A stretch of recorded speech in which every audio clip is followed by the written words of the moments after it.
மன்னிக்கப்பட்டு பரலோகத்துக்கு போவேன், அதான் மரணமே இல்லையே. நரகத்துக்கு போவேன், அதான் மரணமே இல்லையே. எங்கேயுமே போக மாட்டோமே, அப்புறம் எதுக்கு ரட்சிக்கப்பட போற? நீ சாவறதுக்குள்ள அதான் சாவே இல்லையே. அப்ப அந்த மரணம் என்பது கர்த்தர் பிக்ஸ் பண்றது. ரெண்டாவது சொல்வாரு, நெத்தி வேர்வை நிலத்துல விழும், நீ விழுந்து சாப்பிடுவ, அந்த வேர்வையில சாப்பிடுவ. நிறைய பேர் அதை சாபம்ங்கிறாங்க. கர்த்தர் ஏன் அதை சொன்னாருன்னா, இப்ப நீ பாவம் செஞ்சுட்ட, இனிமேட்டு உன் உடம்புல வந்து வியாதி வரும், பலகீனம் வரும். நீ வாழ்ற வரைக்கும் வியாதி இல்லாம வாழ்றதுக்கு அந்த உழைப்பு வேர்வை தான் நல்லது. நீ அதை பிக்ஸ் பண்ணிக்கோ, அது உனக்கு நல்லது. இப்ப பாருங்க, நம்மால அத்தனை பேருடைய மைண்ட் செட் என்ன? வேர்வை இல்லாம வேலை பார்க்கணும், ஒயிட் காலர் ஜாப். ஏசியில போய் உட்காந்து வேலை பார்க்கணும், ஃபேனுக்கு கீழே வேலை பார்க்கணும். கரெக்ட்.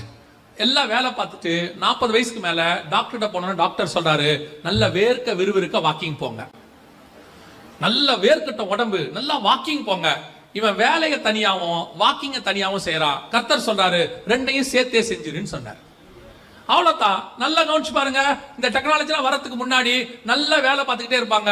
70-80 வயசு வரைக்கும் சுகர் கிடையாது, பிபி கிடையாது,